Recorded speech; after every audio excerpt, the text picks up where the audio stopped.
हामी आज जुन बहस गर्दैछौँ नेपालको राजनीतिमा, फेरि नेपालको राजनीतिलाई पछाडि धकेल्ने, नेपालको राजनीतिलाई पश्चगमनतिर लाने एउटा कुत्सित मनसायबाट यस्ता कदमहरू हुँदैछन्। मैले सुन्दैछु कि अब फेरि एउटा संवैधानिक राजतन्त्र चाहियो, संवैधानिक राजा चाहियो। सभामुख महोदय, हामीले त यो अभ्यास गरेर आइसकेका हौँ। यो अभ्यास पटक पटक भएको नेपालको क्रान्तिमा, नेपालको राजनीतिक क्रान्तिमा सभामुख महोदय, राजा र जनताको बीचको सम्झौता, राजा र संसद बीचको सम्झौता पटक पटक भएको नभएको होइन, तर त्यो सम्झौता कसले भङ्ग गर्यो? इतिहास फर्केर हामी हेरौँ। 7 सालको सम्झौता 17 सालमा गएर कसले भङ्ग गर्यो? प्रधानमन्त्री विश्वेश्वर प्रसाद कोइरालालाई जेलमा थुन्ने काम, जो जननिर्वाचित हुनुहुन्थ्यो, संसदको 2/3 बहुमत कमान्ड गर्नुहुन्थ्यो, उहाँले के गर्नुभएको थियो? उहाँले संवैधानिक राजा मान्नु भएको थियो कि थिएन? जति बेला कम्युनिस्ट पार्टी 4 सिट मात्रै संसदमा थियो, हामी त्यही संसदमा थियौँ, हामीले के मानेका थियौँ? र त्यो सम्झौता कसले भङ्ग गर्यो? इतिहास एकपल्ट फर्केर हेर्नुपर्छ सभामुख महोदय। पञ्चायतलाई जिताउनको लागि 37 सालको जनमत सङ्ग्रहमा के भए? राजा फर्काउने नवराज सुवेदीको किताबमै त्यो लेखिएको छ।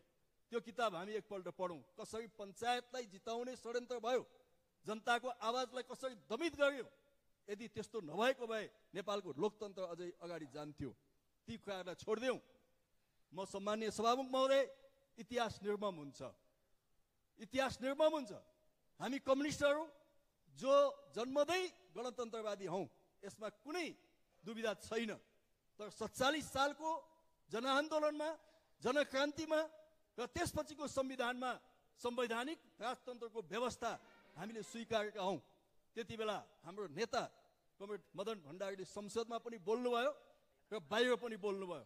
उहाँले भन्नुभयो एउटा राष्ट्रध्यक्ष चाहियो। ठिकै छ, हामी मान्छौँ। उहाँले भन्नुभयो संवैधानिक भएर बस्नुहोस्, हामी मान्छौँ, अगाडि जाउँ, मिलेर जाउँ, तर तपाईँले हात नलम्काउनुहोस्, आँखा नचम्काउनुहोस्। त्यो भयो भने सम्झौता भङ्ग हुन्छ भन्नुभएको थियो। त्यो सम्झौता 2058 सालको असोज 18 गते त्यो सम्झौता भङ्ग भयो। अनि 61 साल माघ 19 गते यहीँ हुनुहुन्छ सम्माननीय त्यस बेलाका प्रधानमन्त्री शेरबहादुर देउवाजी, उहाँलाई लगेर जेलमा थुनिँदा त्यो सम्झौता शेरबहादुरजीले भङ्ग गर्नुभयो कि ज्ञानेन्द्रले भङ्ग गरे? एकपटक हामी त्यो सम्झौँ। आफ्नो सिद्धान्त गणतन्त्रवादी बनाएको एउटा कम्युनिस्ट पार्टी कसरी राजासँग सहकार्य गर्न आइपुग्यो, त्यो इतिहासमा कसैले नभुलौँ।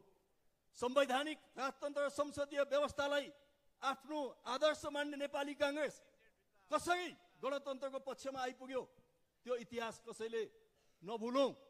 पटक पटक यी सम्झौताहरू भङ्ग भएका छन्। हामीले भन्यौँ संविधान सभाको पहिलो बैठकबाट निर्णय हुन्छ, संविधान सभाको पहिलो बैठकले निर्णय गर्यो।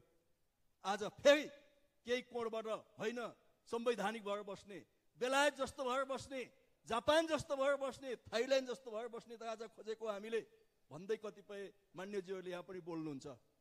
हामीले त 47 सालको संविधानमा त्यो बेलायतको भन्दा, जापानको भन्दा, थाइल्यान्डको भन्दा पनि अझै एक्टिभ राजाको स्थान सुरक्षित गरेको हो नि। अब कता जाने? कुन राजा ल्याउने हो? यहाँ हामी राजावादी हौँ, हामीलाई समात थुन भनेर छाती पिटी पिटी राप्रपाको अध्यक्षज्यूले बोल्न पाउनुभयो यही संसदमा, सडकमा होइन। सभामुख महोदय, म सम्झाउन चाहन्छु 46 सालपछि छाती पिटेर बोल्न होइन सभामुख महोदय। बाबु आमा मर्दा मलामी जान नपाएका हामी यहाँ छौँ, यही संसदमा छौँ सभामुख महोदय। आफ्नै दाजुको, आफ्नै दिदीको विवाहमा जन्ती जान नपाएका मानिस हामी यही छौँ सभामुख महोदय। यो कुरा पनि हेक्का होस्, आज तपाईँले छाती पिट्न पाउनु भएको छ नि, हो यसकै निम्ति हो यो व्यवस्था। तपाईँले भन्न पाउनु भएको छ नि, यसकै निम्ति हो यो व्यवस्था। आज सम्माननीय प्रधानमन्त्री बोल्दा तपाईँका दलका कतिपय मूर्धन्य नेताहरू उभिएको देख्दा मलाई असाध्यै लज्जित भए। म जो मान्यजीले यो संसदमा ज्येष्ठ सदस्यको हिसाबले हामीलाई शपथ गराउनु भयो, त्यो मान्यजी उभिएको देख्दा, जो राष्ट्रिय पञ्चायतदेखिको सदस्य हो, अरू मान्य पनि राष्ट्रिय पञ्चायतदेखिको सदस्य हो, उहाँहरू उभिएको देख्दा मलाई चिन्ता लाग्यो। केही नयाँ हुनुहुन्छ, जोस छ, जाँगर छ। मलाई विश्वास थियो कि उहाँहरू यहाँ पढ्न आउनुभयो। यो संसदको एउटा विश्वविद्यालयमा पढ्दै हुनुहुन्छ। आज मलाई लाग्यो पढ्न होइन, यो विश्वविद्यालय भत्काउन आउनुभएको। यो विश्वविद्यालय भत्किँदैन। यो विश्वविद्यालय जनताको रगत पसिनाबाट बनेको विश्वविद्यालय हो। जतिसुकै बल गरे पनि यो भवन, यो विश्वविद्यालय, यसको आचरण, यसको व्यवहार, यसको पद्धति भत्किँदैन सभामुख महोदय। म उहाँहरूलाई त्यो भन्न चाहन्छु, ढेक्कारोस् पनि म भन्न चाहन्छु। त्यसकारणले सभामुख महोदय, हामी एउटा सभ्य समाजमा जाँदैछौँ, 21औं शताब्दीको सभ्य समाजमा जाँदैछौँ। हामीले संविधान सभाबाट संविधान बनाइसकेपछि, खास गरिकन संविधान सभाको पहिलो बैठकबाट घोषणा गरिसकेपछि त्यो पनि एउटा सम्झौता भएको। हामीले अस्तिसम्म तत्कालीन राजा ज्ञानेन्द्रलाई धन्यवादै भनेका थियौँ।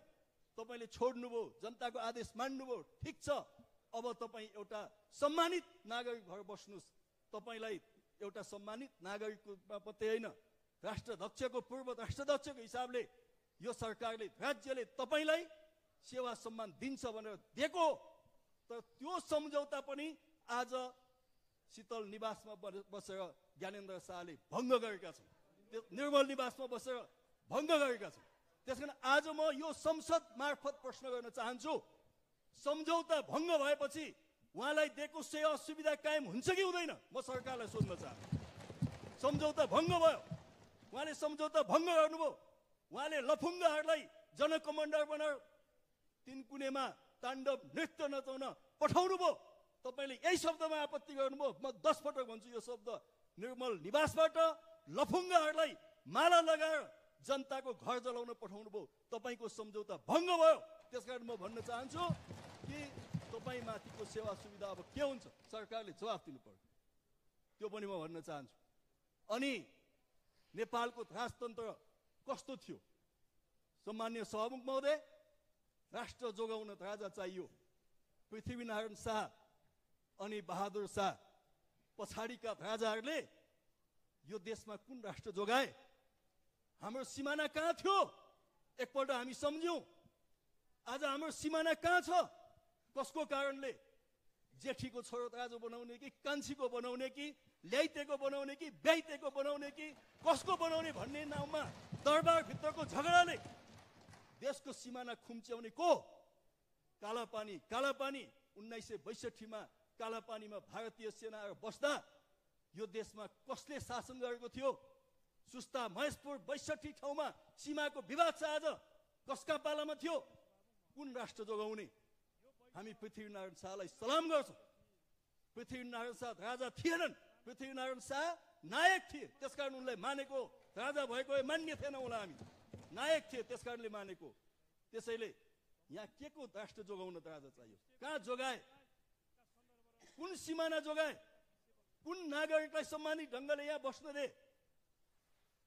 त्यसकारणले यस्ता थुप्रै बहस गर्नुको आज केही औचित्य छैन सभामुख महोदय। व्यक्तिगत रूपमा म जान चाहन्न। दरबार हत्याकाण्ड कसरी भयो? कोत पर्व कसरी भयो? भण्डारखाल पर्व कसरी भयो? यी सबै इतिहासका पानामा सुरक्षित छन्। के कोत पर्व हुँदा काङ्ग्रेस पार्टी थियो? कोत पर्व हुँदा एमाले पार्टी थियो? भण्डारखाल पर्व हुँदा कुन पार्टी थियो? दरबार हत्याकाण्ड हुँदा प्रधानमन्त्रीलाई छिर्न पनि नदिने दरबारभित्र हामीले देखेका छैनौँ। दरबार हत्याकाण्डको बेला प्रधानमन्त्री गिरिजा प्रसाद कोइरालालाई लास हेर्न जान पनि दिएन। उहाँमाथि ढुङ्गामुढा भयो। बहुदलीय व्यवस्थाको पक्षधरहरूमाथि ढुङ्गामुढा भयो। त्यसका बावजुद पनि ज्ञानेन्द्रजी सम्झौता गर्नुहुन्छ भने ठिकै छ भनेर मानेको हो नि। एउटै कुरा पटक पटक अब हुँदैन। इतिहासले त्यसको छिनुफानु गरिसक्यो सभामुख महोदय। अब के को छिनुफानु फेरि? के को व्यवस्थाको खोजी फेरि? के हामी मेघना काँटातिर जान खोज्या हो? हामी टेनिस कोर्टमा लुई 14 को टाउको काटेको दृश्यमा पुग्ने हो? हामी कहाँ जान खोजेको? हामी त्यसरी जाँदैनौँ। हामी संयम छौँ। यो देश सहिष्णु छ। यो बुद्धको भूमि हो सभामुख महोदय। यो पूर्वीय सभ्यताको भूमि हो। यो देशका नागरिकहरू, यो देशको राजनीतिक नेतृत्व दल त्यो तहको असहिष्णु छैन। त्यो तहको काम गर्न उद्यली छैन। त्यसकारणले हामीले पटक पटक सम्झौता गरेर यसरी आएका छौँ। र अब फेरि अर्को फैसला गर्ने, यो मुलुकलाई जहिले पनि गिनीपिग बनाउने, हिन्दू राजा चाहियो, हिन्दू राष्ट्र चाहियो। संविधानमा प्रष्ट लेखेको छ धर्म के हो। सनातन धर्महरू जो परम्परादेखि चल्दै आएका छन् त्यसमाथि राज्यले सम्मान गर्छ भन्ने कुरा प्रष्ट लेखिएको छ। हिन्दू राजा चाहियो, हिन्दू राज्य चाहियो। म भन्न चाहन्छु बहुसंख्यक हिन्दू समुदायको भावनामाथि खेलबाड नहोस्। यो देश बहुसंख्यक हिन्दूहरूको साथै यो देशमा अल्पसंख्यक धार्मिक सम्प्रदाय पनि त्यत्तिकै सुरक्षित छ। कोही पनि हिन्दू असहिष्णु छैन। यहाँ हिन्दू धर्मका केही पुजारीहरूले हिन्दू धर्मलाई असहिष्णु बनाउन खोजिरहेका छन् र धार्मिक सम्प्रदाय बनाउन खोजिरहेका छन्। म भन्न चाहन्छु बुद्धिस्टहरूको निम्ति पनि यो सुरक्षित भूमि हो, इसाईहरूको निम्ति पनि सुरक्षित भूमि हो, मुस्लिमहरूको निम्ति पनि सुरक्षित भूमि हो, किराँत सम्प्रदायको निम्ति पनि सुरक्षित भूमि हो। त्यसकारणले हामी धार्मिक सहिष्णुतामा छौँ। यो कुरालाई भत्काउन खोजिँदैछ। म प्रश्न गर्न चाहन्छु राजा मार्फत हिन्दू राज्य ल्याउने साथी हो। जब राजा ज्ञानेन्द्र सत्तामा आए नि हिन्दू धर्म छोडेको औपचारिक घोषणा गरेर विदेश पलायन भएको व्यक्तिलाई ल्याएर सबभन्दा माथिल्लो कार्यकारी पदमा राखेको इतिहास छैन तपाईले। अनि के को हिन्दू धर्म जोगाउनुहुन्छ तपाईँ? सबभन्दा माथि धर्म परिवर्तन गर्न उक्साउनेहरूलाई ल्याएर सबभन्दा माथिल्लो पदमा राखेको होइन, अस्तिको इतिहास हो, भर्खरको इतिहास हो। त्यसकारण सम्माननीय सभामुख महोदय, म भन्न चाहन्छु यहाँ हाम्रा युवाहरूको केही भावनालाई गलत ढङ्गले परिचालन गर्न खोजिँदैछ। आज पनि संस्कृति पर्यटन नागरिक उड्डयन मन्त्रालयले विदेशमा चोरी पैठारी गरेर निकासी गरेर विदेशमा लगेर पैसा कमाएका मूर्ति बेचेका मूर्तिहरू मन्त्रालयले फिर्ता ल्याउँदैछ। म मन्त्री हुँदा पनि केही ल्याएको थिएँ मैले। यी कहिले गए? यी मूर्ति आज अमेरिकाको म्युजियममा कसरी पुगे, जर्मनको म्युजियममा कसरी पुगे, बेलायतको म्युजियममा कसरी पुगे? एकपल्ट इतिहास हेरौँ त। कसले बोकेर गए? कसलाई पासपोर्ट चाहिँदैन थियो? कसलाई मात्रै भिसा चाहिँदैन थियो आउन जान? आज राष्ट्रपतिलाई पनि पासपोर्ट चाहिन्छ, भिसा चाहिन्छ। सभामुख महोदय, प्रधानमन्त्री भोलि थाइल्यान्ड जाँदै हुनुहुन्छ, उहाँलाई भिसा चाहिन्छ, पासपोर्ट चाहिन्छ। सभामुख महोदय, कसको पालामा भयो? यो कुरा हामी नबिर्स्यौँ। सभामुख महोदय, म भन्न चाहन्छु एकदमै राम राज्य भएको 1990-2047 सालमा नेपालको जीडीपी 3.6 बिलियन अथवा 4 खरब जति। आजको अवस्थामा 54 खरब जीडीपी, 50 बिलियन भन्दा पनि बढी जीडीपी आज छ। 180 प्रति व्यक्ति आय भएको $180 आज $1400 को। अनि त्यस्तै म भन्न चाहन्छु जम्मा 2047 सालमा सिमेन्टको घर भएका मानिसहरू जम्मा 11% सिमेन्टको घर, अनि हाल जम्मा 56%। कच्ची सडक त्यति बेला 90%, आज जम्मा 20% मात्रै कच्ची सडक। पक्की घरमा बस्नेहरूको अवस्था त्यति बेला 11%, आज 40%। यो के तथ्याङ्क हो? स्वास्थ्यको हिसाबले आमा मृत्यु दर, बाल मृत्यु दर उल्लेख्य रूपमा घटेको कुरा हामीलाई थाहा छ। स्वास्थ्यको हिसाबले प्रति व्यक्ति आएको मैले कुरा गरेँ। विद्युत खपत जति बेला 47 साल थियो 227 मेगावाट, आज 3400 मेगावाट पुगेको छ। यो कसरी सम्भव भयो? जति बेला एकजना व्यक्तिले 34 किलोवाट बिजुली प्रयोग गर्थ्यो, आज 400 किलोवाट बिजुली प्राप्त गरिरहेका छ, प्रयोग गर्दैछ। यो कसरी सम्भव भयो? विकास भएन, भ्रष्टाचार भयो, कुशासन भयो। विकास भएन भनिएको छ।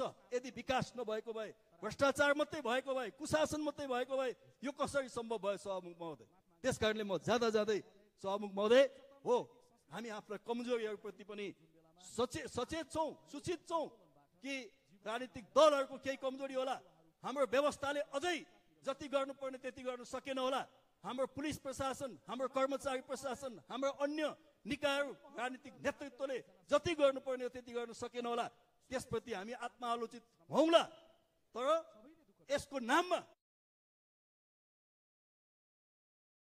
समाजमा जसरी वितृष्णा फैलाउने कोसिस भएको छ र पुरानो व्यवस्था ठिक छ भनेर समाजलाई धकेल्ने नचाहिँदो एउटा राष्ट्रिय बहसमा मुलुकलाई प्रवेश गर्ने जुन कोसिस भएको छ, यो बिल्कुलै असम्भव हो, बिल्कुलै निन्दनीय हो। सभामुख महोदय, म यहाँ अन्तिममा भन्न चाहन्छु, एकपटक सुरेश रजकको चित्कारलाई हामी सम्झौँ। ती सशस्त्र प्रहरी महिला जसले मलाई बचाऊ बचाऊ बचाऊ भनेर बिचरा उनी रुँदै थिइन्, कसको आँसु नजर्ला सभामुख महोदय? के यही व्यवस्था ल्याउन हो? यस्तै अवस्था ल्याउन हो? म तमाम सुरक्षाकर्मीहरूलाई भन्न चाहन्छु, तपाईको संयमताले जति क्षति हुनुपर्ने त्यति भएन। तपाईले संयमता अपनाउनु भयो, त्यसप्रति सिङ्गो संसद हाम्रो सुरक्षा निकायप्रति धन्यवाद भन्छ। हामी धन्यवाद भन्छौँ। यो हो डेमोक्रेसीमा सुरक्षा निकाय। तर ती महिला प्रहरी सशस्त्र प्रहरीको चित्कार हामी एकपल्ट यो संसदले सुनौँ। ती भिडियो एकपल्ट ल्याएर सभामुख महोदय यहाँ राखौँ, देखाउँ। अन्तिममा सभामुख महोदय, नेपालमा राजतन्त्र थियो इतिहासमा, अब ल्याउन लागेको राजा कस्तो रहेछन् भन्ने कुरा आम जनमतलाई, नयाँ जेनेरेसनलाई थाहा दिनुपर्छ। त्यसकारण झन्डै 50वटा गाडीहरू अस्ति जलाइएका छन्। ती सबै गाडी लगेर नारायणहिटी म्युजियममा राखौँ। राजाले के गर्दा रहेछन्? यो भवनहरू जलाइएको छ, सार्वजनिक भवन, सरकारी भवन। म प्रधानमन्त्रीजीलाई, सरकारलाई भन्न चाहन्छु कि 10 वर्ष बरु क्षतिपूर्ति दिउँ, जस्ताको तस्तै राखौँ ती भवन। देखाइदिउँ एकपल्ट दुनियाँलाई कि नेपालमा राजा आयो भने के गर्दा रहेछ। जडीबुटी उद्योग त्यो जस्ताको तस्तै राखौँ, देखाइदिउँ।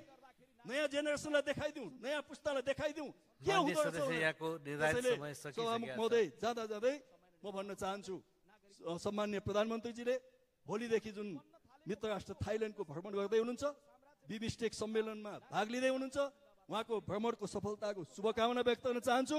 र बिमस्टेक सम्मेलनमा द्विपक्षीय वार्ताहरू सफलताका साथ प्रधानमन्त्रीजीले सम्पन्न गर्नुहुनेछ भन्ने विश्वास लिन चाहन्छु।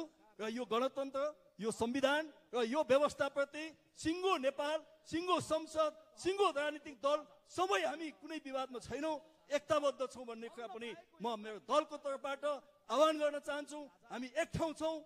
हामी राजनीतिक कन्टेन्टमा अलग होलाौँ, प्रतिस्पर्धामा अलग होलाौँ, तर गणतन्त्र यो चाहिँ व्यवस्था, यो संविधानप्रति हाम्रा कुनै विमति छैनन्। यसको संरक्षण र यसको सम्वर्धनमा एकताबद्ध भएर अगाडि बढौँ। धन्यवाद, नमस्कार।